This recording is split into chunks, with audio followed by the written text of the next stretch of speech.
Ma credo che oggi stiamo vivendo un momento importante come comunità.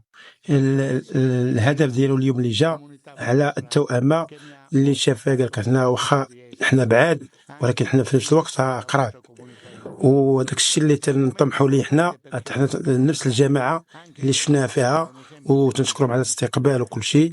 وقال لك باغي يكون تبادل في جميع المجالات، لا في الصحي لا في الرياضه لا في الثقافه لا في الرياضه، وهذا الامنيه ديالو.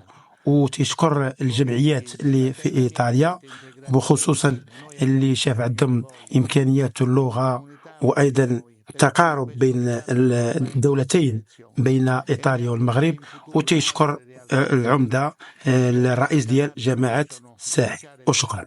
بسم الله الرحمن الرحيم. كنشكروا السيد رئيس بلديه كوترو المدينه اللي جات في الجنوب الايطالي، وكنرحبوا بالوفد المرافق له. كنقول بان السيد الرئيس اختار هذه الجماعه حيث هي جماعه جات في موقع استراتيجي من مدينه الدار البيضاء. وكنعرفوا مدينه الدار البيضاء راه مدينه كبيره، ومدينه اللي هي يعيش فيها المغرب كله والعالم كله في مدينه الدار البيضاء، وهي المدينه الاقتصاديه الاولى في المغرب. وبالنسبه لمدينه الدار البيضاء، المتنفس ديال مدينه الدار البيضاء هي جماعه الساحل وادي حريس. بالنسبه لهذه الوحدات الصناعيه الكبرى اللي كاينه في مدينه الدار البيضاء كلها غادا تنقل جماعه الساحل وادي حريس، ومنها سوق الجمله، سوق الحوت، بياضه، سوق التمر الى غير ذلك، جميع المرافق. هذا هو السيد الرئيس باش اختار هذه الجماعه هذه، والموقع ديالها اللي كيشهد عليها كذلك. شكرا. السلام عليكم، معكم مع الشيخ مصطفى رئيس جمعيه انيس.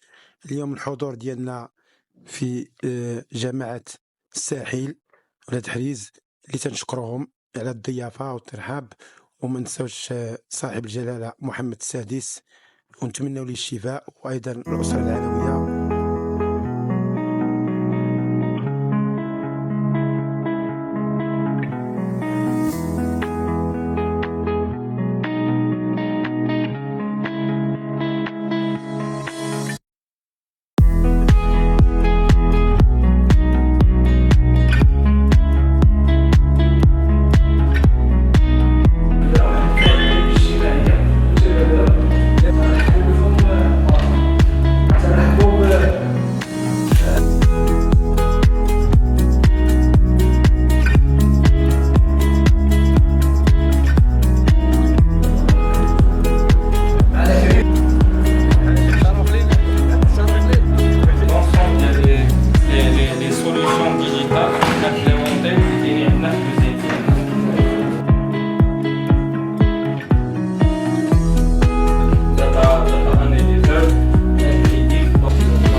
باسم جماعة الساحل وادي حريس الغربية وباسم كافة أعضائها وساكنتها، نتقدم بخالص الشكر والتقدير إلى الوفد الإيطالي الموقع